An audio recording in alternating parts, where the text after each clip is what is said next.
কোনোদিন কাবাঘরের সামনে গেলে বা কোন আত্মীয় স্বজন গেলে বলবেন, কাবাঘর দেখার সাথে সাথে প্রথম যখন কালো অংশটা চোখে পড়বে, যখন আপনি মসজিদে হেরমের গেট দিয়ে ঢুকবেন, যখন ওই Fahad gate, king Fahad gate আছে, যখন ঢুকবেন অনেক দূর থেকে কালো কালো কাবাঘরের একটু একটু দৃশ্য ভেসে উঠবে চোখের সামনে। তখন দোয়াটা করবেন, কি দোয়া করবেন কয়টা? যখন কয়টা? একটা দোয়াই কবুল হবে দেখার সাথে সাথে। কাবা ঘর দেখার সাথে সাথে প্রথম যে দোয়াটা করবেন ওটা কবুল করবেন কে?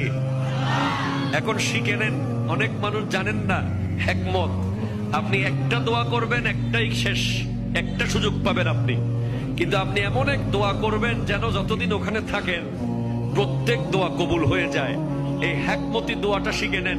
আপনি বলবেন, আল্লাহ আমি 10, 12, 15 যতদিন এখানে থাকবো, যতগুলো দোয়া করব সব কবুল করে নিয়েন। দোয়া করছেন কয়টা? পাবেন কয়টা?